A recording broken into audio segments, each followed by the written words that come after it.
really do a lot of great things that traditionally banks and other institutions do not facilitate the funding for.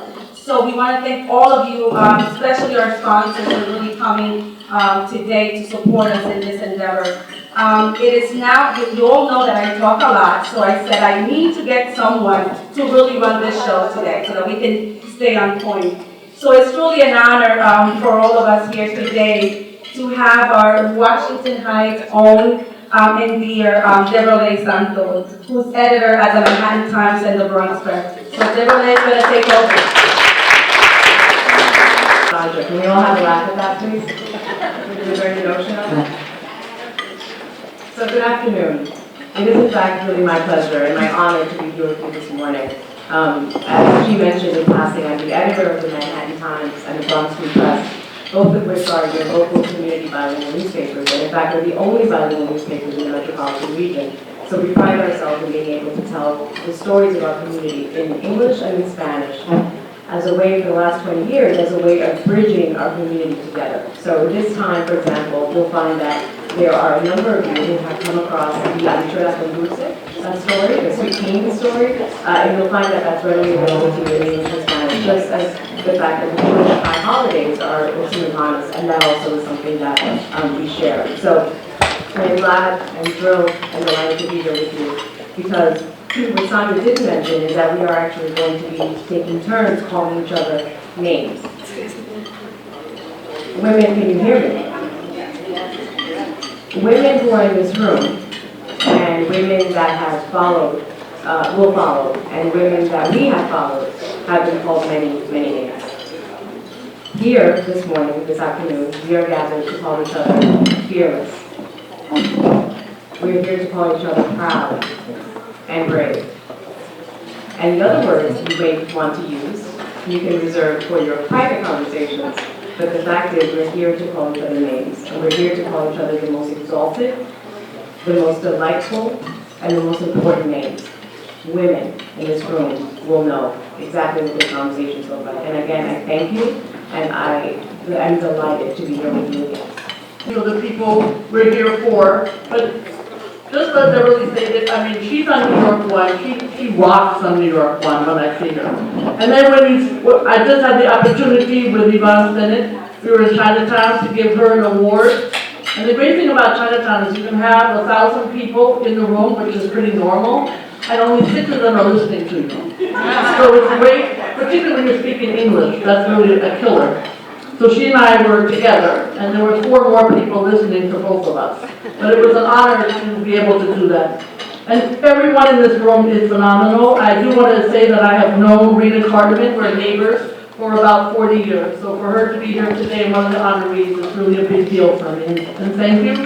And Heidi and Sandra's great. When all hell is breaking loose, you call Sandra Harris, because then Columbia does the right thing. So I want to thank you, Sandra. And also the great work that Heidi is doing. So as the borough president, very quickly, you heard the word fearless, and that little girl down at Wall Street has caught the imagination of a lot of people. She's taking on the bold, she's doing it in a very inspirational way, not confrontational like I might.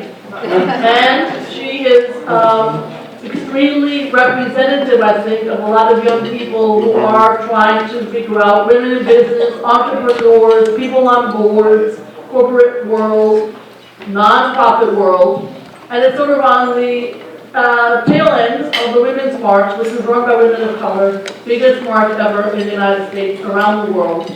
So it's a challenging time in the national, international scene, but I think for women and women of color and entrepreneurs and people in this room, it's really our time to say that we are leaders and we know how to make our communities and our neighborhoods better.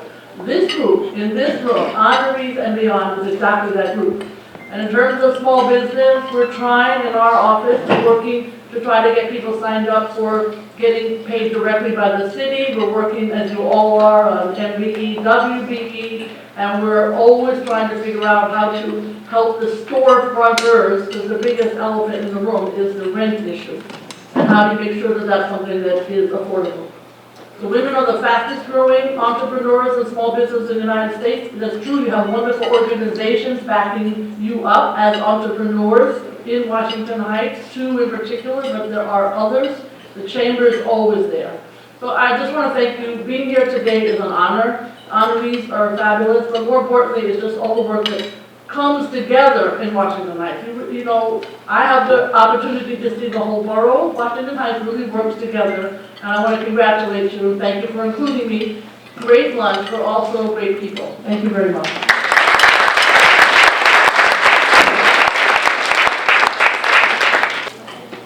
Joining us at the podium as well at this moment is Yvonne Stennett. Someone you all know, among her many hats and roles in the community. She's Executive Director of Community League of the Heights, and in fact, she's fresh off the stint of having had the mayor visit with her just yesterday afternoon to talk about a very important case with the rent freeze. And so thank you for joining us, Yvonne. Some remarks as well.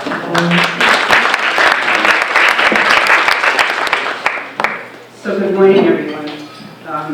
As is my custom, I would like to greet everyone in the room in the spirit of Namaste, which means that the divine in me sees and honors the divine in each and every one of you.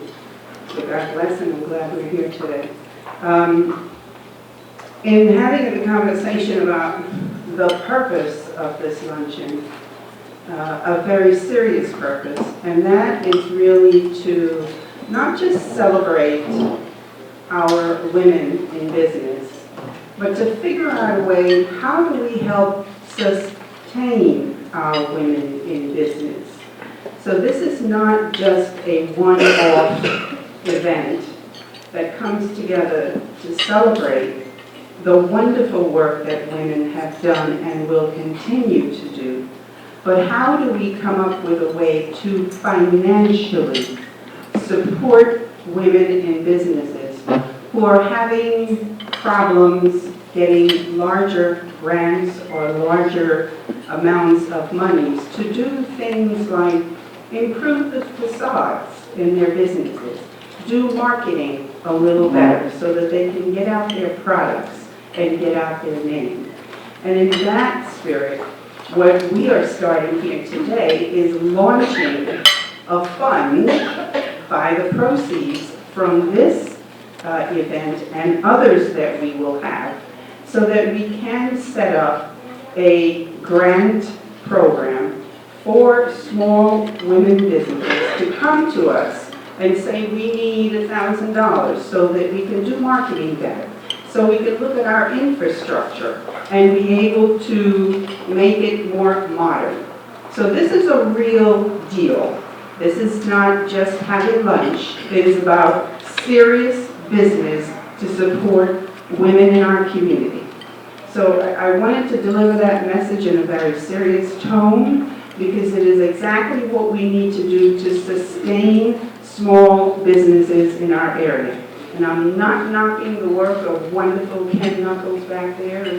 And so what I'm saying is that local communities need to galvanize, and we need to figure out how to take care of our own, right, when others won't.